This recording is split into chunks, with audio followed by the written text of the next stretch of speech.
UP की राजनीति में हंसना, उठना, बैठना, इन सभी बॉडी लैंग्वेज पर खूब चर्चा हो, क्योंकि यूपी की राजनीति में जिस तरीके से भारतीय जनता पार्टी के अंदर खलबली मची हुई है, वहां कौन किस मीटिंग में जा रहा है, कौन किस मीटिंग में नहीं जा रहा है, कौन कहां बैठा है, कौन कब हंस रहा है, सब पर चर्चा हो रही है। और ऐसी एक मीटिंग बीजेपी की दिल्ली में चल रही है। हालांकि ये मीटिंग बीजेपी शासित राज्यों के मुख्यमंत्री और उप मुख्यमंत्रियों की है।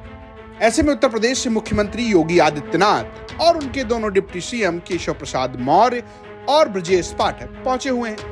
पहले तस्वीर सामने आई जब केशव प्रसाद मौर्य और ब्रजेश पाठक दोनों बीजेपी हेडक्वार्टर हंसते हुए पहुंचे और उसकी खूब चर्चा हुई कि आखिर इस हंसी का राज क्या है। और उसके बाद अंदर से आई तस्वीरों की भी चर्चा हो रही है।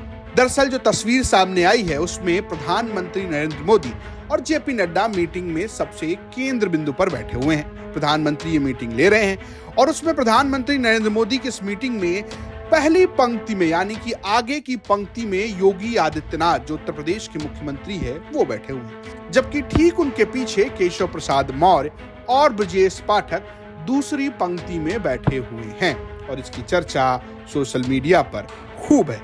आपको बता दें कि ऐसा नहीं है कि सिर्फ ब्रजेश पाठक और केशव मौर्य ही बैठे हैं, बल्कि अगर देवेंद्र फडणवीस को छोड़ दिया जाए तो बाकी सभी उप मुख्यमंत्री दूसरी पंक्ति में बैठे हुए हैं। आपको बता दें कि देवेंद्र फडणवीस महाराष्ट्र के उप मुख्यमंत्री हैं, वो बीजेपी की तरफ से उप मुख्यमंत्री हैं। इसके अलावा वहां पर एकनाथ शिंदे मुख्यमंत्री हैं, वहां बीजेपी का अपना मुख्यमंत्री नहीं है, तो वो आगे बैठे हुए हैं। हालांकि बिहार के उप मुख्यमंत्री भी आपको पीछे ही नजर आएंगे।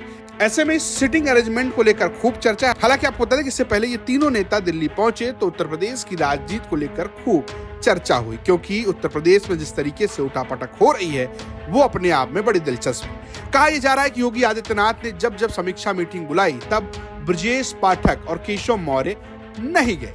ये एक सच्ची बात है कि दोनों नेता मीटिंग में नहीं गए, लेकिन सवाल ये भी है कि क्या इन दोनों नेताओं को योगी आदित्यनाथ ने बुलाया था। इस पर भी कोई स्पष्ट जवाब नहीं है। दोनों डिप्टी सीएम का मानना है कि उनके पास 25-25 जिलों का प्रभार है और ये प्रभार केंद्रीय संगठन की तरफ से दिया गया है।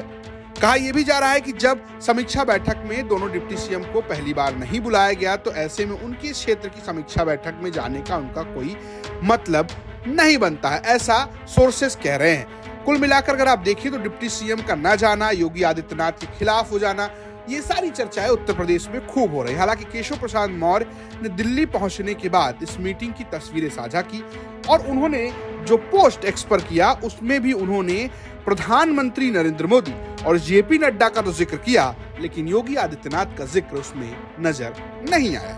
अब बैठने की भी चर्चा है और राजनीति की भी चर्चा है। देखने वाली बात यह है कि दिल्ली से लौटने के बाद क्या उत्तर प्रदेश की सियासी तस्वीर बदलती है या हूबहू खींचतान या कहें कि जो सियासी खींचतान चल रही है वो जारी रहेगी। लखनऊ से कुमार अभिषेक के साथ ब्यूरो रिपोर्ट यूपी तक।